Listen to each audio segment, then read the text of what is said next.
In the midnight glow where the stars align, we lose ourselves in the rhythm divine. Underneath the sky painted with dreams, we're chasing the echoes of silent screams. Caught in the spell of the cosmic night, where fantasies bloom.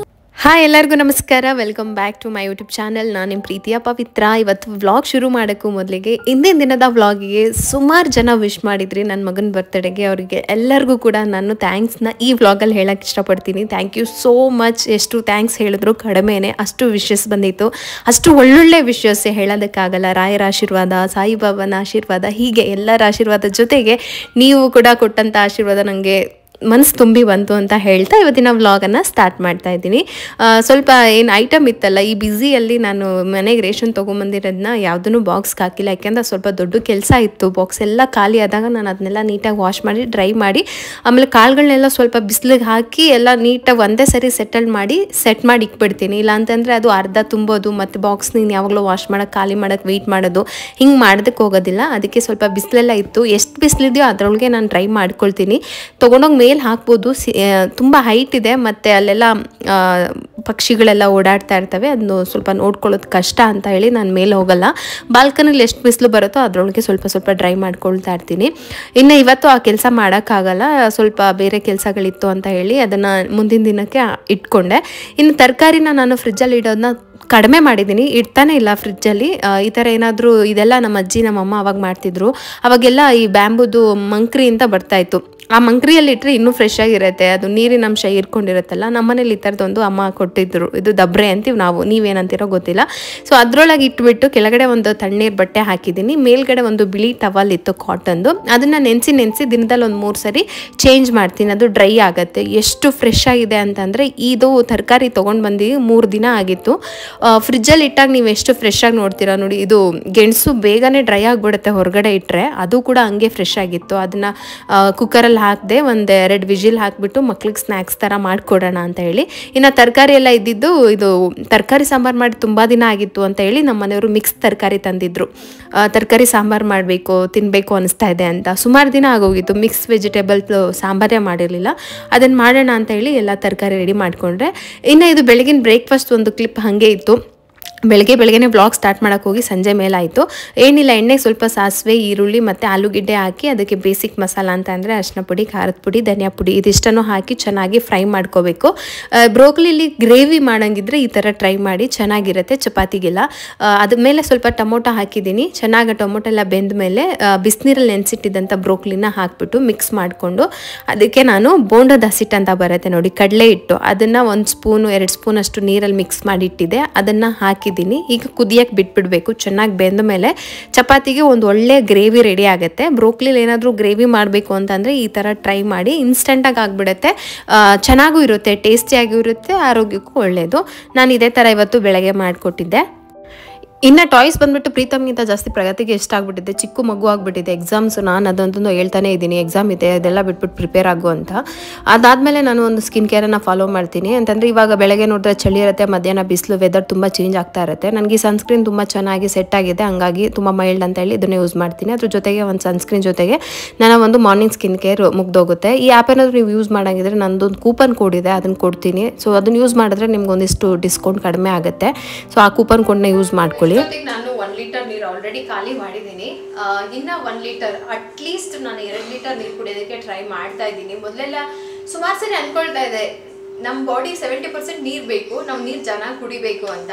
ಆದರೆ ಆಗ್ತಾನೆ ಇರಲಿಲ್ಲ. ಆದರೆ ಈ ಸರಿ ಮಾತ್ರ ಇಲ್ಲ, ಯಾವುದೇ ಕಾರಣಕ್ಕೂ ಮಿಸ್ ಆಗಬಾರ್ದು, ಕರೆಕ್ಟಾಗಿ ನೀರು ಕುಡಿಬೇಕು ಅಂತ ಹೇಳಿ ಟ್ರೈ ಮಾಡ್ತಾ ಇದ್ದೀನಿ. ನನ್ನ ಒಂದು ಸಿಂಪಲ್ ಸ್ಕಿನ್ ಕೇರ್ ಇರುತ್ತೆ. ಈ ಥರ ನಿಮ್ಗೆ ಏನಾದರೂ ಸ್ಕಿನ್ನಲ್ಲಿ ತುಂಬ ಪ್ರಾಬ್ಲಮ್ಸ್ ಇದೆ, ಪಿಂಪಲ್ ಆಗ್ತಾ ಇದೆ, ಏನು ಮಾಡಬೇಕು ಅಂತ ಗೊತ್ತಾಗ್ತಾ ಇಲ್ಲ ಅಂತಂದರೆ ಖಂಡಿತ ನೀವು ಒಂದ್ಸರಿ ಕ್ಯೂರ್ ಸ್ಕಿನ್ ಆ್ಯಪನ್ನು ಟ್ರೈ ಮಾಡ್ಬೋದು. ನಾನು ತುಂಬ ರೆಕಮೆಂಡ್ ಮಾಡ್ತೀನಿ ಕ್ಯೂರ್ ಸ್ಕಿನ್ ಆ್ಯಪ್.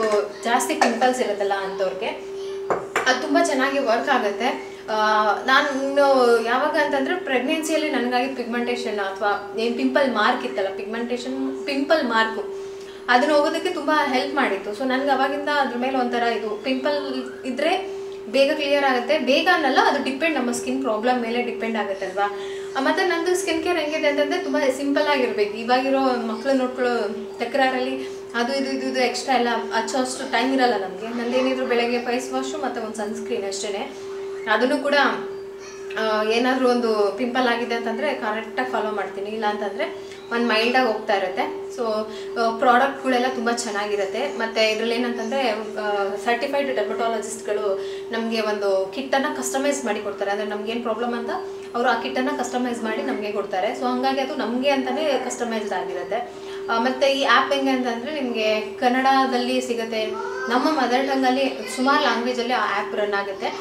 ನೀವು ಪ್ಲೇಸ್ಟೋರಲ್ಲಿ ಸೇಫಾಗಿ ಡೌನ್ಲೋಡ್ ಮಾಡ್ಕೊಬೋದು. ನಿಮ್ಮದೇ ಲ್ಯಾಂಗ್ವೇಜ್ನ ಸೆಲೆಕ್ಟ್ ಮಾಡಿಕೊಂಡ್ರೆ ನಿಮಗೆ ಆ ಪ್ರೊಸೀಜರ್ ಅರ್ಥ ಆಗುತ್ತೆ. ಫೋಟೋ ಕೇಳ್ತಾರೆ, ಅದರೊಳಗೆ ಅನಲೈಸ್ ಮಾಡಿಬಿಟ್ಟು ನಿಮಗೆ ಯಾವ ಪ್ರಾಬ್ಲಮ್ ಇದೆ, ಅಥವಾ ನೀವೇನಾದರೂ ಮೆಡಿಕೇಷನಲ್ಲಿದ್ದೀರಾ, ಅಥವಾ ಯಾವುದಾದ್ರೂ ಮೆಡಿಸಿನ್ ತೊಗೊಳ್ತಾ ಇದ್ದೀರಾ, ನಿಮ್ಗೆ ಪ್ರೀವಿಯಸ್ ಏನೋ ಪ್ರಾಬ್ಲಮ್ ಇತ್ತಾ, ನೀವು ಪ್ರೆಗ್ನೆನ್ಸಿ ಇದ್ದೀರಾ, ಬ್ರೆಸ್ಟ್ ಫೀಡಿಂಗ್ ಮದರ್ ಇದ್ದೀರಾ, ಎಲ್ಲನೂ ಅವ್ರು ಪ್ರಶ್ನೆ ಮಾಡೇ ಒಂದು ಕಿಟ್ಟನ್ನು ರೆಡಿ ಮಾಡಿ ನಿಮಗೆ ಅಂತಲೇ ಕೊಡ್ತಾರೆ.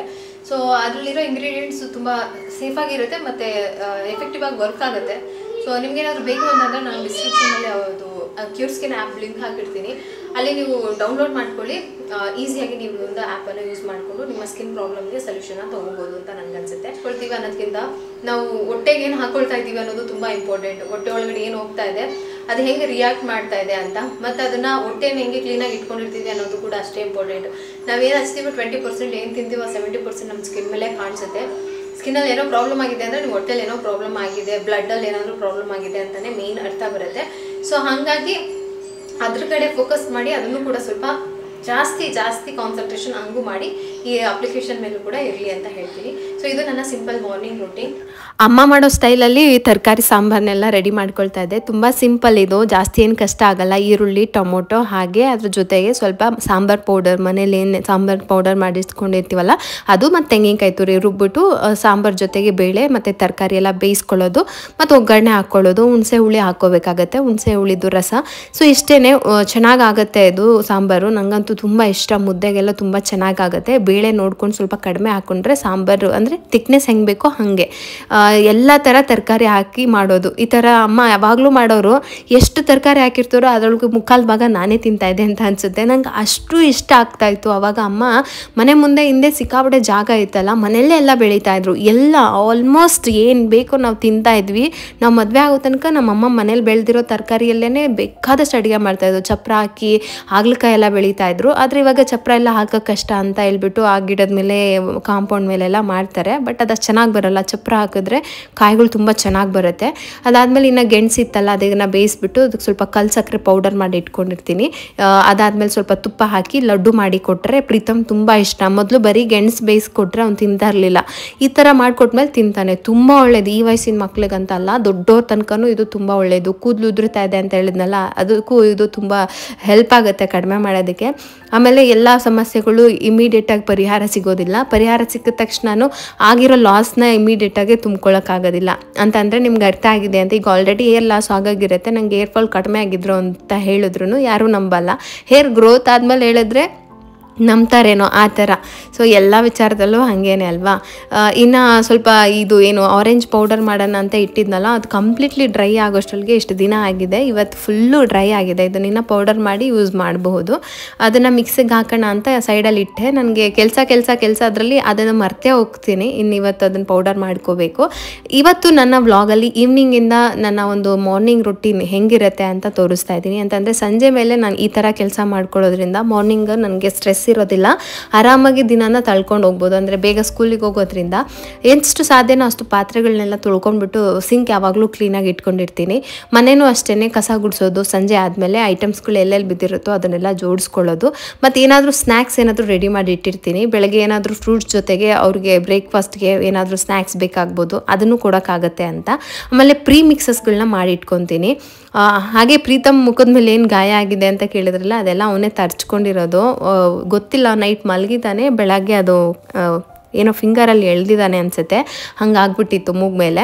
ಅದು ಬರ್ತಡೇ ಹಿಂದಿನ ದಿನವೇ ಮಾಡ್ಕೊಂಡಿದ್ದ. ಮುಖ ಎಲ್ಲ ಒಂಥರ ಮಾರ್ಕ್ ಆಗೋ ಥರ ಕಾಣಿಸ್ತಾ ಇತ್ತು. ಸುಮಾರು ಜನ ನಿನ್ನೆ ವ್ಲಾಗಲ್ಲಿ ಕೇಳಿದ್ರಿ ಯಾಕೆ ಹಂಗೆ ಮಾಡ್ಕೊಂಡಿದ್ದಾನೆ ಅಂತ. ಸೊ ಈ ಥರ ಏನಾದರೂ ಪ್ರೀ ಮಿಕ್ಸ್ನ ಜಾಸ್ತಿ ಮಾಡ್ತೀನಿ. ಇನ್ಸ್ಟಂಟ್ ಚಟ್ನಿ ಪುಡಿ ಆಗಿರ್ಬೋದು, ಅಥವಾ ಪ್ರೀತಮ್ಗೆ ಪ್ಯಾನ್ ಕೇಕ್ ರೆಸಿಪಿಗೆ ಏನಾದರೂ ಪ್ರೀ ಮಿಕ್ಸ್ ರೆಡಿ ಇದ್ದರೆ. ಆಮೇಲೆ ಮಿಕ್ಸ್ ಫ್ಲೋರ್ ಅಂತಂದರೆ ಗೋಧಿ ಹಿಟ್ಟು, ರಾಗಿ ಹಿಟ್ಟು, ಅಕ್ಕಿ ಹಿಟ್ಟೆಲ್ಲ ಮಿಕ್ಸ್ ಇನ್ಸ್ಟಂಟ್ ಬ್ರೇಕ್ಫಾಸ್ಟ್ ಮಾಡೋ ಥರ ಅದನ್ನು, ಮತ್ತು ಏನಾದರೂ ಮನೆಯಲ್ಲೇ ಸ್ನ್ಯಾಕ್ಸ್ ಮಾಡಿಕೊಡ್ತೀನಿ. ಇವತ್ತು ನಾನು ಚಟ್ನಿ ಪುಡಿ ಮಾಡ್ತಾಯಿದ್ದೆ. ಕಡಲೆ ಬೀಜ ಜಾಸ್ತಿ ಇತ್ತು, ಸ್ವಲ್ಪ ಜಾಸ್ತಿ ದಿನ ಇಟ್ಟರೆ ಅದು ಮಗ್ದಂಗೆ ಆಗಿಬಿಡೆ ಒಂಥರ ಆಗುತ್ತೆ. ಅದಕ್ಕೆ ಅದನ್ನೆಲ್ಲ ಹುರಿದ್ಬಿಟ್ಟು ಚಟ್ನಿ ಪುಡಿ ಮತ್ತು ಏನಾದರೂ ಲಡ್ಡು ಮಾಡೋಣ ಅಂತೇಳಿ ಮಾಡ್ಕೊಳ್ತಾ ಇದ್ದೆ. ಚಟ್ನಿ ಪುಡಿಗೆ ಏನಂತಂದರೆ ಸ್ವಲ್ಪ ಜೀರಿಗೆ ಮತ್ತು ಬಿಳಿ ಎಳ್ಳು ಬರುತ್ತಲ್ಲ, ಒಂದು 2 ದೊಡ್ಡ ಸ್ಪೂನಷ್ಟು ಬಿಳಿ ಎಳ್ಳು, ಖಾರಕ್ಕೆ ಎಷ್ಟು ಬೇಕಷ್ಟು ಒಣಮೆಣ್ಸಿಕಾಯಿ, ಒಂದು 4 ಬೆಳ್ಳುಳ್ಳಿ ಮತ್ತು ಕರಿಬೇವು ಇಷ್ಟನ್ನು ಹಾಕಿ ಚೆನ್ನಾಗಿ ಬಾಡಿಸ್ಕೊಬೇಕು ಕ್ರಿಸ್ಪಿ ಆಗಂಗೆ. ಇನ್ನು ಕಡಲೆ ಬೀಜ ಹುರಿದಿದ್ದೀನಿ, ಅದನ್ನು ಸಿಪ್ಪೆ ಎಲ್ಲ ತೆಗೆದು ಸೈಡಲ್ಲಿ ಇಟ್ಟಿದ್ದೆ. ಇದಿಷ್ಟನ್ನು ತರಿಯಾಗಿ ರುಬ್ಬಿಟ್ಕೊಂಡು ಬೇಕು ಅಂತಂದರೆ ನೀವು ಇಡ್ಲಿ ಮೇಲೆ ಚಟ್ನಿ ಪೌಡರ್ ಹಾಕ್ಕೊಂಡು ತಿನ್ನೋಕ್ಕಾಗತ್ತೆ. ಬಿಸಿ ಬಿಸಿ ಅನ್ನ ಇದ್ದರೆ ಏನಾದರೂ ಎಮರ್ಜೆನ್ಸಿ ಅಡುಗೆ ಮಾಡೋಕ್ಕಾಗಲ್ಲ ಅಂದಾಗ ಬಿಸಿ ಆದಮೇಲೆ ಚಟ್ನಿ ಪುಡಿ ತುಪ್ಪ ಹಾಕ್ಕೊಂಡು ತಿನ್ಬೋದು. ಇನ್ನೇನಾದರೂ ರೊಟ್ಟಿ ಗಿಟ್ಟಿ ಮಾಡಿದ್ದೀನಿ ಅಂತಂದರೆ ಮೊಸರು ಜೊತೆಗೆ ಈ ಚಟ್ನಿ ಪುಡಿ ಹಾಕಿ ಮಿಕ್ಸ್ ಮಾಡ್ಕೊಂಡು ತಿಂದರೆ ನೀವು ಮತ್ತೆ ಏನು ಸಪ್ರೇಟ್ ಮಾಡೋದೇ ಬೇಡ, ಅಷ್ಟು ರುಚಿಯಾಗಿರುತ್ತೆ. ಸೊ ಅದಕ್ಕೋಸ್ಕರ ನಾನು ಯಾವಾಗಲೂ ಚಟ್ನಿ ಪುಡಿಗಳನ್ನ ಮಾಡಿ ಇಟ್ಕೊಂಡಿರ್ತೀನಿ. ಅದು ಏನಾದರೂ ಜಾಸ್ತಿ ಕೆಲಸ ಆಯಿತು, ಇಮಿಡಿಯೇಟಾಗಿ ಏನೂ ಮಾಡೋಕ್ಕಾಗಲ್ಲ ಅಂತಂದರೆ ಇದು 3 ಅಡುಗೆಗೆ ಆಗಿಬಿಡುತ್ತೆ ಚಟ್ನಿ ಪುಡಿ ಇದ್ದರೆ. ಚಟ್ನಿ ಇದ್ದರೆ ದೋಸೆನೂ ಮಾಡ್ಕೊಬೋದು, ಚಟ್ನಿ ಪುಡಿ ಇದ್ದರೆ ರೊಟ್ಟಿ ಮಾಡ್ಕೊಬೋದು, ಆಮೇಲೆ ಬಿಸಿ ಅನ್ನ ಮಾಡ್ಕೊಂಡ್ರೂ ಅದ್ರ ಜೊತೆಗೆ ತಿನ್ಕೊಂಬಿಡ್ಬೋದು. ಸೊ ಈ ಥರ ನಾನು ಯಾವಾಗಲೂ ಒಂದು ಸ್ವಲ್ಪ ಉಪ್ಪು ಹಾಕಿದ್ದೀನಿ. ಚಟ್ನಿ ಇನ್ಸ್ಟಂಟ್ ಚಟ್ನಿ ಮಾಡೋಂಗಿದ್ರೆ ಬಿಸಿ ನೀರು ಹಾಕ್ಬಿಡೋದು. ಈ ಚಟ್ನಿ ಪುಡಿಗೆ ಬಿಸಿ ನೀರು, ಸ್ವಲ್ಪ ನಿಂಬೆಹಣ್ಣಿನ ರಸ ಹಾಕಿ ಇಟ್ಬಿಟ್ರೆ ಸಾಕು, ಇನ್ಸ್ಟಂಟ್ ಕಡಲೆ ಬೀಜ ಚಟ್ನಿ ಪುಡಿ ರೆಡಿ ಆಗಿಬಿಡುತ್ತೆ. ಇನ್ಸ್ಟಂಟ್ ಚಟ್ನಿ ರೆಡಿ ಆಗುತ್ತೆ. ಸೊ ಇದೇ ಥರ ನಾನು ಇನ್ನೊಂದು ಚಟ್ನಿ ಪುಡಿ ರೆಸಿಪಿ ಆಲ್ರೆಡಿ ಹಾಕಿದ್ದೆ, ಅದು ನೀವು ನೋಡಿರ್ತೀರಾ ಅಥವಾ ಟ್ರೈ ಮಾಡಿರ್ತೀರೋ ನನಗೆ ಗೊತ್ತಿಲ್ಲ, ಬಟ್ ಟ್ರೈ ಮಾಡಿ, ಇದು ತುಂಬ ಚೆನ್ನಾಗಿ ಬರುತ್ತೆ.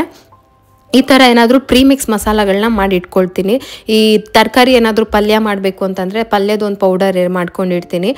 ಯಾವುದೇ ವೆಜಿಟೇಬಲ್ಸ್ ಹಾಕಿ ಆ ಪೌಡರ್ ಹಾಕಿ ಒಂದು ಬೇಯಿಸ್ಕೊಂಡು ಬಿಟ್ಟರೆ ಇನ್ಸ್ಟಂಟಾಗಿ ಒಂದು ಪಲ್ಯ ರೆಡಿ ಆಗಿಬಿಡುತ್ತೆ. ಸೊ ಆ ಥರ ಇವತ್ತು ಒಂದು ಸ್ನ್ಯಾಕ್ಸ್ ರೆಸಿಪಿ ಮಾಡೋಣ ಅಂತ ನಾನೇನೋ ಮಾಡ್ತಾಯಿದ್ದೆ. ಸ್ವಲ್ಪ ಗೋಧಿ ಹಿಟ್ಟು, ಬೆಲ್ಲ ಮತ್ತು ಬಾಳೆಹಣ್ಣು, ಅದಕ್ಕೆ ಸ್ವಲ್ಪ ಇದು ಏನು ಅಂತಂದರೆ ಇದು ಬೇಕಿಂಗ್ ಪೌಡರು, ಬೇಕಿಂಗ್ ಸೋಡಾ ಎರಡೂ ಒಂದೊಂದು ಟೀ ಸ್ಪೂನ್ಗಿಂತ ಕಡಿಮೆ ಹಾಕ್ಕೊಂಡು ಚೆನ್ನಾಗಿ ಮಿಕ್ಸ್ ಮಾಡಿ ಅದನ್ನು ಒಂದು 10 ನಿಮಿಷ ಹಾಗೆ ಬಿಟ್ಬಿಡಬೇಕು. ಸ್ವಲ್ಪ ಚೆನ್ನಾಗಿ ಸೆಟ್ ಆಗುತ್ತೆ. ಅದಾದಮೇಲೆ ಅದನ್ನು ಚಪಾತಿ ಥರ ಒಸ್ಬಿಟ್ಟು ಕಟ್ ಮಾಡಿ ನೀವು ಡೀಪ್ ಫ್ರೈ ಮಾಡ್ಕೋಬೋದು. ಒಂಥರ ಏನೋ ಸ್ವೀಟ್ ಥರ ಇರುತ್ತೆ ಕ್ರಿಸ್ಪಿಯಾಗಿ. ನಾನಿವತ್ತು ಮನೇಲಿ ಏರ್ ಫ್ರೈಯರ್ ಇತ್ತಲ್ಲ, ಅದನ್ನು ನಾನು ಯೂಸೇ ಮಾಡಿಲ್ಲ. ಸರಿ, ಅದನ್ನು ಯೂಸ್ ಮಾಡ್ಕೊಳ್ಳೋಣ, ನೆಕ್ಸ್ಟ್ ಏನಕ್ಕಾದ್ರೂ ಬಿಸ್ಕೆಟ್ ಎಲ್ಲ ಮಾಡೋದಕ್ಕೆ ಚೆನ್ನಾಗಿರುತ್ತೇನೋ ನೋಡೋಣ ಅಂತೇಳಿ ಅದರಲ್ಲಿ ಹಾಕಿ ಮಾಡಿದ್ದೆ. ಅದು ಕೂಡ ಚೆನ್ನಾಗಿ ಬಂತು. ಇನ್ಸ್ಟಂಟಾಗಿ 180 ಡಿಗ್ರಿಲಿ ಮಾಡ್ಕೊಂಡ್ರು ಕರೆಕ್ಟಾಗಿ ಬಿಸ್ಕೆಟ್ ಇದಕ್ಕೆ ಬಂದ್ಬಿಡುತ್ತೆ. ಇದು ಒಂದು ಇರಲಿ, ಅಟ್ಲೀಸ್ಟ್ ಇದು ಫಸ್ಟ್ ಟೈಮ್ ಟ್ರೈ ಮಾಡಿರೋದು, ನೆಕ್ಸ್ಟ್ ಟೈಮ್ಗೆ ಇನ್ನೂ ಬೆಟರಾಗಿ ಬರುತ್ತೆ. ಬಟ್ ಟೇಸ್ಟ್ ತುಂಬ ಚೆನ್ನಾಗಿತ್ತು. ಬಾಳೆಹಣ್ಣು ಫ್ಲೇವರ್ ಇರುತ್ತೆ, ಬೆಲ್ಲ ಹಾಕಿರ್ತೀನಿ, ಸ್ವೀಟ್ ಆಗಿರುತ್ತೆ, ಮೈದಾ ಹಾಕಿಲ್ಲ, ಮತ್ತು ಇದು ಗೋಧಿ ಹಿಟ್ಟು. ಮಕ್ಕಳಿಗೆ ಚೆನ್ನಾಗಿರುತ್ತೆ ಸ್ನ್ಯಾಕ್ಸು. ಏನಪ್ಪ ಇದು? ಏನು ಬೇಕು? ವಾಶ್ ಮಾಡಬೇಕಾ?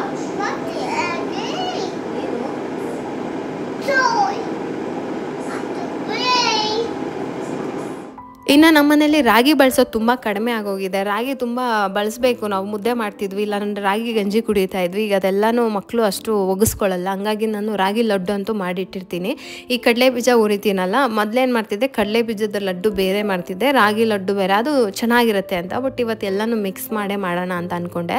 1 ಕಪ್ಪಷ್ಟು ರಾಗಿ ಹಿಟ್ಟನ್ನು ತೊಗೊಂಡು ಚೆನ್ನಾಗಿ ಫ್ರೈ ಮಾಡ್ಕೋಬೇಕು. ಇದನ್ನು ಎಷ್ಟು ಲಡ್ಡು ಕೊಟ್ಟರು ತಿಂತಾಳೆ ನನ್ನ ಮಗಳು. ಅದೇ ರಾಗಿ ಮುದ್ದೆ ಅಂದರೆ ಕಾಲು ಮುದ್ದೆನೂ ತಿನ್ನೋದಿಲ್ಲ. ಸೊ ಹಂಗಾಗಿ ಮತ್ತು ಸ್ಕೂಲ್ ಬಾಕ್ಸ್ಗೂ ನನಗೇನಾದರೂ ಬೇಕಾಗುತ್ತೆ ಯಾವಾಗ್ಲೂ ಸ್ನ್ಯಾಕ್ಸು. ಅದಕ್ಕೆ ಇದು ಚೆನ್ನಾಗಿ ಫ್ರೈ ಆದಮೇಲೆ ಒಂದು ಘಮ ಅಂತ ಸ್ಮೆಲ್ ಬರುತ್ತೆ. ಬೆಲ್ಲದ ಪುಡಿ, ಅದಕ್ಕೆ ಸ್ವಲ್ಪ ಕಡಲೆ ಬೀಜ ಹಾಕಿ ಚೆನ್ನಾಗಿ ರುಬ್ಬಿ ಈ ರಾಗಿ ಪುಡಿಯಲ್ಲಿ ಮಿಕ್ಸ್ ಮಾಡಿ ಸ್ವಲ್ಪ ತುಪ್ಪ ಹಾಕಿ ಲೈಟಾಗಿ ಬಿಸಿ ಮಾಡಿಬಿಟ್ರೆ ಲಡ್ಡು ಕಟ್ಟೋಷ್ಟು ತುಪ್ಪ ಹಾಕಬೇಕಾಗತ್ತೆ. ಸೊ ಇಷ್ಟೇ, ಈ ಥರ ಲಡ್ಡು ಕಟ್ಟೋಕ್ಕಾಗತ್ತೆ ಅಂದ ತಕ್ಷಣ ಅದನ್ನು ಈ ಥರ ಲಡ್ಡು ಥರ ಮಾಡಿ ಇಟ್ಕೊಂಡು ಸ್ಟೋರ್ ಮಾಡ್ಬೋದು. 1 ತಿಂಗಳವರೆಗೂ ಏನೂ ಆಗಲ್ಲ, ಆರಾಮಾಗಿರುತ್ತೆ. ಎಲ್ಲ ಬಿಸಿ ಮಾಡಿ ಚೆನ್ನಾಗಿ ಫ್ರೈ ಮಾಡಿ ಇಟ್ಟಿರೋದು ಈ ಥರ ಸೈಡಲ್ಲಿ ಇಟ್ಕೊಂಡ್ರೆ ಆಯಿತು. ಇನ್ನೂ ಒಂದಿಷ್ಟು ಏನಾದರೂ ಸ್ನ್ಯಾಕ್ಸ್ ಮಾಡೋಣ ಅಂದ್ಕೊಂಡೆ, ಸಂಜೆಗೆ ನಂಗೆ ಇಷ್ಟೇ ಟೈಮ್ ಆಗಿತ್ತು. ಅದಾದಮೇಲೆ ಕೆಲಸ ಮಾಡ್ಕೊತೀನಿ. ಇದನ್ನೊಂದು ಬಾಕ್ಸಲ್ಲಿ ಹಾಕಿಟ್ಟೆ. ನನ್ನ ಹಸ್ಬೆಂಡ್ ಇವತ್ತು ಸ್ವಲ್ಪ ಲೇಟ್ ಆಗುತ್ತೆ, ಒಂದು 2 ಅವರ್ಸ್ ಅಂತ ಅಂದರು. ಖಾಲಿ ಮಾಡಿ ಮಲ್ಕೊಳ್ಳೋಕ್ಕಾಗಲ್ಲ, ಏನಾದರೂ ಸ್ವಲ್ಪ ಸಾಂಬಾರು ಮಾಡಿಟ್ಟಿದ್ದಲ್ಲ, ರೈಸ್ಗೆ ಇಟ್ಬಿಟ್ಟು ಮಲ್ಕೊಳ್ಳೋಣ, ಅವ್ರು ಲೇಟಾಗಿ ಬಂದರೆ ಊಟ ಮಾಡಲ್ಲ, ಅಕಸ್ಮಾತ್ ಊಟ ಮಾಡಬೇಕು ಅನಿಸಿದ್ರೆ ಅಂತ ಹೇಳಿ ಅನ್ನಕ್ಕಿಟ್ಟೆ. ಈ ಸ್ನ್ಯಾಕ್ಸ್ ಮಾಡೋ ಒಂದು ಉದ್ದೇಶ ಏನಂತಂದರೆ, ನಾನು ಹೊರಗಡೆ ಏನು ತೊಗೊಂಡು ತಿನ್ನಕ್ಕೆ ಬಿಡಲ್ಲ, ನಮ್ಮ ಮನೆಯವ್ರಿಗಾಗಲಿ ನನ್ನ ಮಕ್ಳಿಗಾಗಲಿ. ನನ್ನ ಹಸ್ಬೆಂಡ್ ಒಂದೇ ಗಲಾಟೆ, ಮನೇಲಿ ಹೊರಗೂ ತಿನ್ನಕ್ಕೆ ಬಿಡಲ್ಲ, ಮನೇಲೂ ಏನೂ ಮಾಡಿಲ್ಲ ಅಂತಂದರೆ ನಾವು ಏನು ಮಾಡಬೇಕು, ನಮ್ಗೆ ಏನಾದರೂ ಬೇಕು ಅಂತ. ನನ್ನ ಮಕ್ಕಳು ಕೇಳಿಲ್ಲ ಅಂದರೂ ಅವ್ರಿಗೆ ಏನಾದರೂ ಇರಲೇಬೇಕು. ಸೊ ಹಾಗಾಗಿ ಏನಾದರೂ ಮಾಡಿ ಒಂದು ಬಾಕ್ಸಲ್ಲಿ ಹಾಕಿ ಇಟ್ಟಿರ್ತೀನಿ. ಇನ್ನು ಪ್ರೀತಮ್ದು ಒಂದು ಹೊಸ ಕಲೆಯನ್ನು ನಿಮಗೆ ತೋರಿಸ್ಬೇಕು ಅಂತ ಅಂದ್ಕೊಂಡೆ. ಅವ್ನು ಏನು ಮಾಡ್ತಾನೆ ಅಂತಂದರೆ, ಈ ಸಾಂಗ್ ಪ್ರಗತಿ ನೋಡೋದು ನೋಡಿ, ಅವ್ರ ಕೈಯಲ್ಲಿ ಹಿಂಗೆ ಮಾಡಿದ್ರೆ ಅವನು ಹಂಗೆ ಮಾಡ್ತಾನೆ. ಫುಲ್ ಕಾಪಿ ಚೆಟ್ ಮಾಡೋದು ಕಲ್ತ್ಕೊಂಡಿದ್ದೆ. ನನಗಂತೂ ಖುಷಿನೇ ಆಗೋಯ್ತು. ನಾನು ಅಬ್ಸರ್ವ್ ಮಾಡ್ತಾ ಇರಲಿಲ್ಲ ಇದನ್ನೆಲ್ಲ. ಬಟ್ ಇವತ್ತು ಸುಮ್ಮನೆ ಹಂಗೆ ನೋಡ್ತಾ ಇದ್ದೆ, ಸಾಂಗ್ ಹಾಕ್ಬಿಟ್ಟು ಪ್ರಗತಿ ಮಲಗ್ಬಿಟ್ಟು ಅವರೆಲ್ಲ ಸೋಫಾ ಮೇಲೆ, ಇವನು ಹಂಗೆ ಡ್ಯಾನ್ಸ್ ಮಾಡ್ತಾ ಇದ್ದಾನೆ.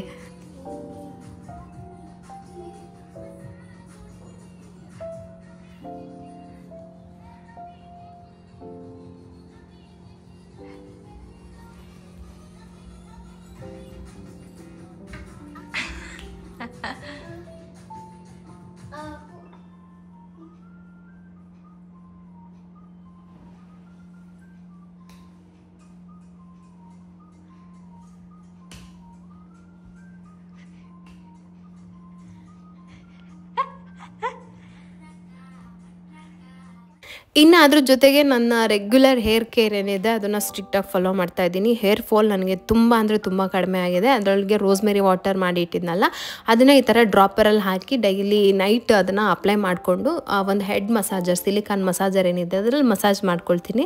ಅದರಿಂದ ಬ್ಲಡ್ ಸರ್ಕ್ಯುಲೇಷನ್ ಚೆನ್ನಾಗಾಗಿ ನಮ್ಮ ಹೇರ್ ಗ್ರೋತಿಗೆ ಸಪೋರ್ಟ್ ಮಾಡುತ್ತೆ. ಅದಾದಮೇಲೆ ಆಲ್ಟರ್ನೇಟಿವ್ ಡೇಸಲ್ಲಿ ಅಥವಾ ನಾನು 2 ಡೇಸ್ಗೆ ಒಂದ್ಸರಿ ಏರ್ ಆಯಿಲ್ ಅಪ್ಲೈ ಮಾಡ್ಕೊಳ್ತೀನಿ. ಮನೆಯಲ್ಲೇ home made onion air oil try ಮಾಡ್ತಾ ಇದ್ದೀನಿ. ಅದು ತುಂಬ ಚೆನ್ನಾಗಿ ಬಂದಿದೆ. ಬಟ್ ಹೇರ್ ಸ್ವಲ್ಪ ಡ್ರೈ ಅನಿಸುತ್ತೆ. 1 ಡೇ 2 ಡೇಸ್ಗೆ ಮತ್ತೆ ಸಾಫ್ಟ್ ಆಗಿಬಿಡುತ್ತೆ. ಸೊ ಈ ಥರ ನನ್ನ ಹೇರ್ ಕೇರ್ ನಡೀತಾ ಇದೆ.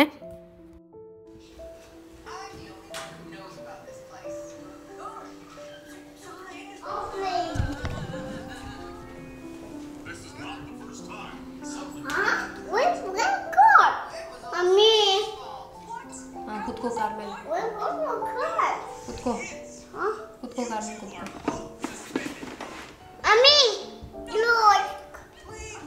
ಪ್ರೀತಮ್ ಇಲ್ಲ ನೋಡು, ಕಾರ್ ಚೆನ್ನಾಗಿದೆಯಾ? ಸೊ ಫ್ರೆಂಡ್ಸ್, ನೀವು ಲಾಸ್ಟ್ ನಾನು ಬರ್ಡೇಗೆ ಇದು ಗಿಫ್ಟ್ ಕೊಟ್ಟ ಮೇಲೆ ಪ್ರೀತಮ್ ಕಾರ್ದು ಕೇಳಿದ್ರಿ ಎಲ್ಲಿ ತೊಗೊಂಡಿದ್ದು ಅಂತ. ಸೊ ಈ ಪ್ರಾಡಕ್ಟ್ ಲಿಂಕ್ ಬೇಕು ಅಂತ ಅಂದರೆ ನಾನು ಈ ವಿಡಿಯೋದಲ್ಲಿ ಟ್ಯಾಗ್ ಮಾಡಿರ್ತೀನಿ, ಚೆಕ್ ಮಾಡಿ. ನನಗೂ ಫಸ್ಟು ಡೌಟ್ ಇತ್ತು ಹೆಂಗಿದೆಯೋ ಕ್ವಾಲಿಟಿ ಅಂತ. ಹೈಟ್ ಇನ್ನೊಂಚೂರು ಜಾಸ್ತಿ ಇರಬೇಕಿತ್ತು ಅಂತ ಅನ್ನಿಸ್ತು, ಬಟ್ ಪ್ರೀತಮ್ ಹೈಟ್ ಇದ್ದಾನೆ. ಆಮೇಲೆ ಇನ್ನೊಂದೇನು ಅಂತಂದರೆ ಎಕ್ಸಾಕ್ಟಾಗಿ 25 kg ಮತ್ತು 1 to 3 ಇಯರ್ಸ್ವರೆಗೂ ಯೂಸ್ ಮಾಡ್ಬೋದು. ಸ್ಟೇಬಲ್ ಆಗಿದೆ, ತುಂಬ ಗಟ್ಟಿಗಿದೆ. ಅದರಲ್ಲೇನೂ ಇಲ್ಲ. ನಮ್ಮ ಕಾರ್ ಕಲರ್ ಗ್ರೇ ಇದ್ದಿದ್ದರಿಂದ ನಾನು ಗ್ರೇ ಕಲರೇ ಬೇಕು ಅಂತ ಹುಡುಕಿ ತೊಗೊಂಡಿದ್ದು, ಹಾಗಾಗಿ ಇದು ತೊಗೊಂಡೆ. ತುಂಬ ಚೆನ್ನಾಗಿದೆ, ಗಟ್ಟಿಗಿದೆ. ಅವನು ಎಷ್ಟು ಓಡಾಡ್ಸಿದ್ದೇನೆ ಗೊತ್ತಾ ನೆನ್ನೆಯಿಂದ, ಅಷ್ಟು ಚೆನ್ನಾಗಿದೆ, ಏನೂ ಆಗಿಲ್ಲ. ಬೆಂಡಾಗೋದು ಮತ್ತು ಗೊತ್ತಾಗ್ಬಿಡುತ್ತಲ್ಲ ಕ್ವಾಲಿಟಿ ಸ್ವಲ್ಪ ಟೊಳ್ಳ ಆ ಥರ ಇದ್ದರೆ, ಆ ಥರ ಏನೂ ಇಲ್ಲ. ಪ್ರೀತು ಈ ಕಡೆ ಬಾ, ಕಾರ್ ತೊಗೊಂಡು ಹಿಂಗೆ ಬಾ, ಕಾರ್ ತೊಗೊಂಡು ಬಾ. ಹೋಗಿ ಅಲ್ಲಿ ಹೋಗಿ ಪಾಠ ಕಾರ್ ನೋಡಿ, ಈ ಥರ ಹೋಗ್ತಾನೆ. ಅವ್ನು ಟರ್ನಿಂಗ್ ಮಾಡೋದು ನೋಡಿ, ಮಾಡಿ ಹಿಂಗೆ ನಿಲ್ಲಿಸ್ತಾನೆ. ಪ್ರೀತು ಅಲ್ಲಿ ನೋಡಿ, ಅಲ್ಲೂ ಕಾರೇ ನೋಡ್ತಾ ಇರೋದು ಅವನು, ಅಲ್ಲೂ ಕಾರು. ಆಮೇಲೆ ಇಲ್ಲೆಲ್ಲ ಜೋಡಿಸಿರೋದು. ಏನಾಯ್ತಪ್ಪ ಕಾರ್ಗೆ? ಬರೀ ಕಾರೇ ನೋಡ್ತಾ ಇರ್ತಾನೆ. ಚಿನ್ನೋ ಇಲ್ಲ ನೋಡಿ, ಮಮ್ಮಿ ನೋಡಿ. ಆಯ್ತು, ಏನು ಆಗಿಲ್ಲ, ಹೋಗ್ ಮಗನೆ ತಗೊಂಬಾಗ, ಆ ಕಾರ್ ತಗೊಂಬೋಡು. ಸೊ ಹಂಗೆ ಅದು ಬಂದುಬಿಟ್ಟು ಗ್ರೀನ್ ಕಲರ್ ಇದೆಯಲ್ಲ, ಅದು ತುಂಬ ಚೆನ್ನಾಗಿದೆ. ಆ್ಯಕ್ಚುಲಿ ಅದು 100 kg ತೂಕ ತಡೆಯುತ್ತೆ, ಆ ಕೆಪಾಸಿಟಿ ಇದೆ. ಅಂದರೆ ನಾನು ಆಡಿದ್ದೆ, ನಿನ್ನೆ ಪ್ರಗತಿ ಆಡಿದ್ದು ನೋಡಿದ್ರಲ್ಲ, ಪ್ರಗತಿನೇ ಇವಾಗ ಯೂಸ್ ಮಾಡ್ತಾ ಇರೋದು. ಇದು ತುಂಬ ಚೆನ್ನಾಗಿದೆ. ರೈಡ್ ಮಾಡೋಕ್ಕೆ ಬರ್ತಾಯಿಲ್ಲ, ಕಾಲು ಮೇಲೆ ಇಟ್ಕೊಂಡು ಹ್ಯಾಂಡಲ್ನ ಜಸ್ಟ್ ಹಿಂಗೆ ಮಾಡಿದ್ರೆ ಅದೇ ಮೂವ್ ಆಗುತ್ತೆ. ಅವನು ಅದು ಮಾಡೋಕ್ಕೆ ಬರಲ್ಲ ನೋಡಿ, ಈ ಥರ ಇದೆಲ್ಲ ಸುಮ್ಮನೆ ಹಿಂಗೆ ಲೆಫ್ಟ್ ಟು ರೈಟ್ ಮೂವ್ ಮಾಡಿದ್ರೆ ಮೂವ್ ಆಗುತ್ತೆ. ತುಂಬ ಗಟ್ಟಿಗಿದೆ. ನಾನು ನಿಜವಾಗ್ಲೂ 100 kg ಡೌಟು ಅಂತ ತೊಗೊಂಡೆ. ನನ್ನ ವೆಯ್ಟೇ ತಡೆಯುತ್ತೆ. ಅಂದರೆ ಚಿಕ್ಕ ಮಕ್ಕಳು ಆಡಲ್ಲ ಅಂದಾಗ ಅವ್ರ ಜೊತೆ ಅಮ್ಮನೂ ಆಡಿ ತೋರಿಸಿ ಆಡಿಸ್ಬೋದು, ಆ ಥರ ಇದೆ. ಸೊ ಇದ್ರದ್ದು ಕ್ವಾಲಿಟಿ ಮಾತ್ರ ಸಖತ್ತಾಗಿದೆ. ನಿಮಗೆ ಬೇಕು ಅಂತಂದರೆ ಇದ್ರದ್ದು ನಾನು ಲಿಂಕ್ ಹಾಕಿರ್ತೀನಿ. ಇದರೊಳಗೆ ಲೈಟು ಸಾಂಗ್ಸು ಏನೂ ಬರಲ್ಲ. ಆದರೆ 100 kg ನಿಜವಾಗ್ಲೂ ಇದು ಬ್ರ್ಯಾಂಡು ತುಂಬ ಚೆನ್ನಾಗಿತ್ತು, ಇದ್ರದ್ದು ರಿವ್ಯೂ. ಸೊ ಈ ಬ್ರ್ಯಾಂಡ್ ಹೆಸರು ಮರ್ತೋಗಿದ್ದೀನಿ. ಅದ್ರ ರಿವ್ಯೂ ಚೆನ್ನಾಗಿತ್ತು, ಹಾಗಾಗಿ ನಾನು ಬುಕ್ ಮಾಡಿದೆ, ನೋಡೋಣ ಚೆನ್ನಾಗಿ ಸಿಗ್ಬೋದು ಅಂತ. ಪ್ರೀತಮ್ ಅಂತೂ ಫುಲ್ಲು ಹ್ಯಾಪಿ. ಈ ಥರದೊಂದು ಸಣ್ಣ ಟಾಯ್ ಇದ್ದರೆ ಅವ್ರಿಗೆ ಇನ್ನೂ ಖುಷಿ ಅಲ್ವಾ, ಚಿಕ್ಕ ಕಾರ್ಗಿಂತ. ಪ್ರೈಸ್ ಬಂದುಬಿಟ್ಟು ಇದು 1500, ಇದು 1500 ಅನಿಸುತ್ತೆ. ಎರಡು ಕೂಡ ಅಷ್ಟರೊಳಗೆ ಸಿಕ್ತು ನನಗೆ. ಅವನಿಗೆ ಇದಕ್ಕಿಂತ ಖಾರ ಇಷ್ಟ ಅಲ್ಲ ಬಿಟ್ಟು. ಈ ಥರ ಇದೆ. ನಾನು ಕುತ್ಕೊಂಡ್ರೆ ಒಂಚೂರು ಗೊತ್ತಾಗುತ್ತಲ್ಲ ಕೆಳಗಡೆ ಹೋದರೆ ಟೊಳ್ಳಿದೆ ಅಂತ, ಹಾಗೇನೂ ಇಲ್ಲ, ಚೆನ್ನಾಗಿದೆ. ಬೇಕಂತಂದರೆ 2 ಕಾರ್ ಟಾಯ್ದು ಡಿಸ್ಕ್ರಿಪ್ಷನಲ್ಲಿ ಲಿಂಕ್ ಹಾಕಿರ್ತೀನಿ, ಆರಾಮ್ಸೆ ಬೈ ಮಾಡ್ಬೋದು. ಇದು 100 kg ಅಥವಾ 25 kg. ಬೇಕು ಅಂದರೆ ಒಂದ್ಸರಿ ನೀವು ರಿವ್ಯೂ ಚೆಕ್ ಮಾಡಿ ತಗೊಳ್ಳಿ. ನೋಡಿ ಯಾರ್ದು ಕಾರು? ನಿನಗೆ ಕಾರ್ ಇಷ್ಟನಾ?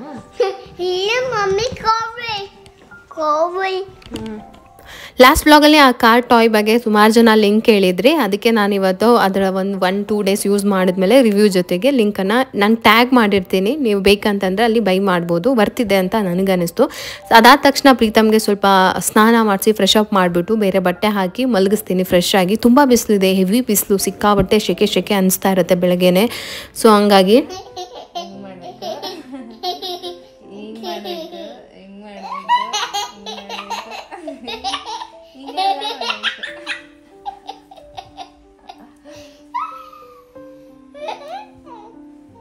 Good night.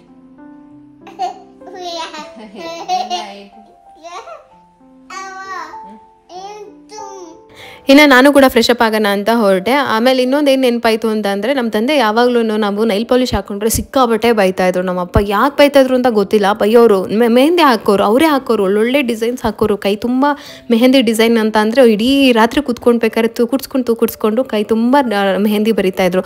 ನೈಲ್ ಪಾಲಿಶು ಮತ್ತು ಯಾವುದೇ ಕೆಮಿಕಲ್ ಆದಂತಹ ಇದು ಏನಾದರೂ ಅದು ಅಪ್ಲೈ ಮಾಡ್ತಾರೆ ಅಂದ ತಕ್ಷಣ ನಮಗೆ ಸುಮಾರು ದೊಡ್ಡವರಾಗೋ ತನಕ ಸಿಕ್ಕಾಬಟ್ಟೆ ಬೈತಾಯಿದ್ರು. ಅದಾದಮೇಲೆ ಕಾಫಿ ಟೀ ಕುಡಿಯೋಕೆ ಬಿಡ್ತಾ ಇರಲಿಲ್ಲ, ಬರೀ ಹಾಲಷ್ಟೇ ಅಲ್ಲೋ ಇದ್ದಿದ್ದು ಮನೇಲಿ. ನಾವು ದೊಡ್ಡವರಾಗ್ತಾ ಒಳ್ಳೊಳ್ಳೆ ಅಭ್ಯಾಸಗಳನ್ನೆಲ್ಲ ಬಿಟ್ಬಿಟ್ವಿ. ಆಮೇಲೆ ಅನಿಸ್ತಾ ಇದೆ ಇವಾಗ ಅವ್ರು ಏನು ಹೇಳ್ತಾ ಇದ್ರು ಅದು 100% ಕರೆಕ್ಟ್ ಅಂತ. ಸೂರ್ಯ ಊಟಕ್ಕೆ ಮುಂಚೆಗೆ ನಮ್ಮ ಮನೇಲಿ ಎದ್ದು ಬಾಗ್ಲಿಗೆ ನೀರು ಹಾಕಲೇಬೇಕಿತ್ತು, ಅದು ಕಂಪಲ್ಸರಿ. ಇಲ್ಲಾಂದರೆ ನಮ್ಮಪ್ಪ ತುಂಬ ಬೈಯೋರು. ಆಮೇಲೆ ನಮ್ಮಪ್ಪ ನೀರಪ್ಪ ಈ ಥರ ಕಿರಿಕಿರಿ ಅಂತ ನಾವು ಯಾವಾಗಲೂ ಅಂದ್ಕೊಳ್ತಾ ಇದ್ವಿ. ಆಮೇಲೆ ಬ್ರಾಹ್ಮಿ ಮುಹೂರ್ತ ಅಂತ ಇವತ್ತೇನು ನಾವು ಅದರದ್ದು ಮಹತ್ವ ಅರ್ಥ ಮಾಡ್ಕೊಂಡಿದ್ದೀವಲ್ಲ, ನಮ್ಮಪ್ಪ ಆವಾಗಲೇ 4 ಗಂಟೆಗೆ ಎದ್ದು ಓದಬೇಕು, ಅದು ತುಂಬ ಒಳ್ಳೆಯದು, ಆ ಟೈಮಲ್ಲಿ ಒಂದು ಎನರ್ಜಿ ಇರುತ್ತೆ ಅಂತ ಹೇಳ್ತಾ ಇದ್ರು. ಅವಾಗೆಲ್ಲ ತುಂಬ ಇರಿಟೇಟ್ ಮಾಡ್ಕೊಳ್ತಾ ಇದ್ವಿ, ಏನು ನಾವಪ್ಪ ನಿದ್ದೆ ಮಾಡೋಕ್ಕೆ ಬರಲ್ಲ, ಒಳ್ಳೊಳ್ಳೆ ಟೈಮಲ್ಲಿ ಎಬ್ರಿಸಿ ಅಂತ. ಆದರೆ ಇವತ್ತು ಅರ್ಥ ಆಗ್ತಾ ಇದೆ, ಆದರೆ ಹೇಳಿರೋರೆ ನಮ್ಮ ಜೊತೆ ಇಲ್ಲ. ಆವಾಗ ತುಂಬ ಮಿಸ್ ಮಾಡ್ಕೊಳ್ತೀವಿ. ಅದಾದಮೇಲೆ ಟ್ರಿಫ್ಲಾ ಚೂರ್ಣದೊಂದು ಇದನ್ನು ಕುಡಿದ್ಬಿಟ್ಟು ತುಂಬ ಕಷ್ಟ ಅದನ್ನು ಕುಡಿಲೇಬೇಕಲ್ವಾ. ಅದಾದ ತಕ್ಷಣ ನೈಟ್ ನಂದೊಂದು ಸ್ಕಿನ್ ಕೇರ್ ಫುಲ್ ಮಾಡಿ ಮಲ್ಕೊಳ್ಳೋದು. ಫ್ರೆಂಡ್ಸ್, ಹಾಗೆ ನಂದು ಏನು ಮಾರ್ನಿಂಗ್ ಅಥವಾ ಬೆಳಗ್ಗೆ ಒಂದು ಸ್ಕಿನ್ ಕೇರ್ ರೂಟೀನ್ ಇರುತ್ತೆ, ನೈಟ್ ಕೂಡ ಅದೇ ಥರ ಒಂದು ಸ್ಕಿನ್ ಕೇರ್ ರೂಟೀನನ್ನು ಫಾಲೋ ಮಾಡ್ತೀನಿ. ಏನೂ ಇಲ್ಲ, ಜಸ್ಟ್ ಈ ಒಂದು ಫೇಸ್ ವಾಶ್ ಆಯಿತು, ಈ ಒಂದು ಹೈಡ್ರೇಷನ್ ಜೆಲ್ಲನ್ನು ಯೂಸ್ ಮಾಡ್ತೀನಿ. ಇದು ನನಗೆ ಕ್ಯೂರ್ ಸ್ಕಿನ್ ಅಂದಾನೆ ಕೊಟ್ಟಿದ್ದು. ಒಂದು ಬಟಾಣಿ ಕಾಳಷ್ಟು ಸಾಕಾಗುತ್ತೆ. ಕಂಪ್ಲೀಟಾಗಿ ಇದು ಜೆಲ್ ಥರ ನೀರು ಥರ ಇರುತ್ತೆ, ಹಾಕ್ಕೊಂಡಿದ್ದೀವಿ ಅನ್ನೋ ಅಷ್ಟೇ. ಇದು ಮತ್ತು ಇನ್ನೊಂದಿದೆ, ಅದನ್ನು ನಾನು ಈವ್ನಿಂಗ್ ಅಲ್ಲಿ ಅಂದರೆ ನೈಟಲ್ಲೇ ಆಲ್ಟರ್ನೇಟಿವ್ ಡೇಸ್ ಇದು ಹಾಕಿಲ್ಲ ಅಂದರೆ ಅದು ಹಾಕಿಲ್ಲ ಅಂದರೆ ಇದು 1 ಡ್ರಾಪ್ ಸಾಕು. ಇಷ್ಟು ಚಿಕ್ಕ ಟ್ಯೂಬ್ ಇದೆ, 1 ಡ್ರಾಪಿಗೆ ಇಡೀ ಫೇಸು ನೀರು ಥರ ಆಗುತ್ತೆ. ನೀವು ನೋಡ್ತಾ ಇದ್ದಾರೆ ಫುಲ್ಲು ನಾನು ಯೂಸ್ ಮಾಡಿರೋ ಅದೊಂದು ಡ್ರಾಪ್ ಸಾಕು. ಜೊತೆಗೆ ನನ್ನ ಒಂದು ಸ್ಕಿನ್ ಕೇರ್ ಕಂಪ್ಲೀಟ್ ಆಗುತ್ತೆ ನೈಟ್ ಟೈಮಲ್ಲಿ. ನಿಮಗೇನಾದರೂ ಕ್ಯೂರ್ ಸ್ಕಿನ್ ಪ್ರಾಡಕ್ಟ್ನ ಬಳಸಬೇಕು ಅಂತ ಇದ್ದರೆ ಡಿಸ್ಕ್ರಿಪ್ಷನಲ್ಲಿ ನಾನು ಲಿಂಕ್ ಕೊಟ್ಟಿರ್ತೀನಿ. ಸೊ ನೀವು ಒಂದು ಕ್ಯೂರ್ ಸ್ಕಿನ್ ಆ್ಯಪನ್ನು ಬಳಸ್ಬೋದು. ಇದು ಹುಡುಗಿ ಅಂತ ಇನ್ನೂ ಸಪ್ರೇಟ್ ಇಲ್ಲ, ಯಾರು ಬೇಕಾದ್ರೂ ಸ್ಕಿನ್ ಪ್ರಾಬ್ಲಮ್ ಆಗಿದ್ದರೆ ಖಂಡಿತ ಇಬ್ಬರಲ್ಲಿ ಯಾರು ಬೇಕಾದರೂ ತೋರಿಸ್ಕೊಬೋದು. ಇವಾಗ ನಾವು ಡೈರೆಕ್ಟಾಗಿ ಡರ್ಮಟಾಲಜಿಸ್ಟ್ ಹತ್ರ ಹೋದಾಗ ಹೇಗಿರುತ್ತೋ ಸೇಮ್ ಅದೇ ಥರನೇ ಇಲ್ಲೂ ಕೂಡ ನಮಗೆ ಸ್ಕಿನ್ ಟ್ರೀಟ್ಮೆಂಟ್ ಸಿಗುತ್ತೆ. ಸೊ ಇದಿಷ್ಟು ನನ್ನ ಒಂದು ನೈಟ್ ಸ್ಕಿನ್ ಕೇರ್. ಸೊ ತುಂಬಾ ಅಂದರೆ ಬೆಳಗ್ಗೆ ಸಾಯಂಕಾಲ ತನಕ ಈ ಕೆಲಸ ಇರುತ್ತಲ್ಲ, ತುಂಬ ನಿದ್ದೆ ಬರ್ತಾ ಇರುತ್ತೆ. ಆಮೇಲೆ ಮಲ್ಗೋಕ್ಕೂ ಮುಂಚೆಗೆ 1 hour ಸ್ಕ್ರೀನ್ ಟೈಮನ್ನು ಕಡಿಮೆ ಮಾಡಬೇಕು, ಅವಾಗಲೇ ತುಂಬ ಚೆನ್ನಾಗಿ ನಿದ್ದೆ ಬರುತ್ತೆ. ಸೊ ನನ್ನ ಟೈಮ್ ಬಂದ್ಬಿಟ್ಟು 10 to 10:30 ಒಳಗಡೆ ನಾನು ಬೆಡ್ಗೆ ಹೋಗಬೇಕು. ಆ್ಯಂಡ್ 10-10:30 ಒಳಗೆ ನಂಗೆ ನಿದ್ದೆ ಬಂದುಬಿಡಬೇಕು ಅಂತ ಅದನ್ನು ನಾನು ಅಭ್ಯಾಸ ಮಾಡ್ಕೊಳ್ತಾ ಇದ್ದೀನಿ. ಸೊ ಹಾಗಾಗಿ ಟೈಮ್ ಆಗಿದೆಯಲ್ಲ, ನಂಗೆ ತುಂಬ ನಿದ್ದೆ ಕೂಡ ಬರ್ತಾ ಇದೆ. ಸೊ ನಮ್ಗೆ ಏನು ಗೊತ್ತಾ, ಏನೇ ಆಗಿರಲಿ ಇದೆಲ್ಲದರ ಮಧ್ಯೆ ತುಂಬ ಮೇನ್ ಅನ್ನೋದು ನಮಗೆ ನಿದ್ದೆಯಿಂದಲೇ ನಮ್ಮ ಬಾಡಿಲಿರೋ ಅರ್ಧ ಕಾಯಿಲೆ ವಾಸಿ ಮಾಡ್ಕೋಬೋದು. ಕರೆಕ್ಟ್ ಟೈಮಿಗೆ ನಾವು 10 ಗಂಟೆಯಿಂದ ಬೆಳಗಿನ ಜಾವ 4:15 ತನಕ ಚೆನ್ನಾಗಿ ನಿದ್ದೆ ಮಾಡ್ತಾರಲ್ಲ ನೋಡಿ, ಅವರಿಗೆ ಅಷ್ಟು ಬೇಗ ಕಾಯಿಲೆಗಳು ಬರಲ್ಲ. ನಾನು ತುಂಬ ಎಕ್ಸ್ಪೀರಿಯೆನ್ಸ್ ಮಾಡಿದ್ದೀನಿ. ಅದರೊಳಗೆ ನಮ್ಮ ಅಪ್ಪಂಗೆ ಹಿಂಗೆ ಮಲಗಿದ್ದಂಗೆ ನಿದ್ದೆ ಮಾಡೋರು, 8 ಗಂಟೆ ಒಳಗಡೆ ಊಟ ಮಾಡಿಬಿಡೋರು. ಸೊ ಅವ್ರಿಗೆ ತುಂಬ ಚೆನ್ನಾಗಿ ನಿದ್ದೆ ಬರ್ತಾಯಿತ್ತು. ಇನ್ನು ನನ್ನ ಹಸ್ಬೆಂಡು ಅವರು ಅಷ್ಟೇ, ಅಷ್ಟೇ ಚಿಂತೆ ಇರಲಿ ಏನೇ ಇರಲಿ ಅವ್ರು ಮಲಗಿದ್ರು ಅಂದರೆ ನಿದ್ದೆ ಮಾಡಿದ್ರು ಅಂತಲೇ ಅರ್ಥ. ಇನ್ನು ನಮ್ಗೆ ಹೆಂಗೆ ಅಂತ ಅಂದರೆ ನಾವು ಬೆಡ್ಗೆ ಹೋಗಿ ಅರ್ಧ ಮುಕ್ಕಾಲು ಗಂಟೆ ಸಾಹಸ ಮಾಡಿದ್ರೆ ನಿದ್ದೆ ಬರಲ್ಲ, ಆ ಥರ ನಾವು. ನೀನು ಯಾಕೆ ಮಲ್ಕೊಳ್ಳೋದು ಬಿಟ್ಬಿಟ್ಟು ಅಲ್ಲೆಲ್ಲ ಸರ್ಕಸ್ ಮಾಡ್ತಾ ಇದೆಯಾ? ಬರ್ತೀನಿ. ಸೊ ಈ ಥರ ಇರುತ್ತೆ, ಚೆನ್ನಾಗಿ ನಿದ್ದೆ ಮಾಡಿ. ಸೊ ಈ ಥರ ಇರುತ್ತೆ. ನಮ್ಮ ಅಪ್ಪ ಹೇಳಿರೋ ಎಷ್ಟೋ ವಿಷಯಗಳನ್ನ ಇವಾಗ ಫಾಲೋ ಮಾಡಲೇಬೇಕು ಅಂತ ಹೇಳಿ ಸ್ಟ್ರಿಕ್ಟಾಗಿ ಫಾಲೋ ಮಾಡೋ ಅಂಥದ್ದನ್ನ ಆ ಬುಕ್ಕಲ್ಲಿ ಓದಿದ್ದು, ಈ ಬುಕ್ಕಲ್ಲಿ ಓದಿದ್ದು, ಇದು ಯಾವುದೋ ಮೋಟಿವೇಶನಲ್ಲಿ ನೋಡಿದ್ದು, ಅದರಲ್ಲಿ ಇವತ್ತು ನಾವು ತಿಳ್ಕೊಳ್ತಾ ಇದ್ದೀವಿ. ಅವಾಗ ಅದನ್ನೆಲ್ಲ ನೋಡಿದಾಗ ನನಗೆ ನಮ್ಮ ಅಪ್ಪನೇ ನೆನಪಾಗ್ತಾರೆ. ಆವಾಗಲೇ ನಮ್ಮ ಅಪ್ಪ ಅದನ್ನೆಲ್ಲ ಹೇಳ್ತಾ ಇದ್ರು, ಬಟ್ ಅವಾಗ ನಮಗೆ ಎಷ್ಟು ಕೇರ್ಲೆಸ್ ಇತ್ತು ನಮ್ಮ ತಂದೆ ಹೇಳ್ಬೇಕಾದ್ರೆ ಅಂತ. ನಿಮ್ಗೆ ಏನು ಅನಿಸುತ್ತೆ ಇದ್ರ ಬಗ್ಗೆ ಕಮೆಂಟ್ ಮಾಡಿ. ಸಿಗ್ತೀನಿ ನೆಕ್ಸ್ಟ್ ವ್ಲಾಗಲ್ಲಿ.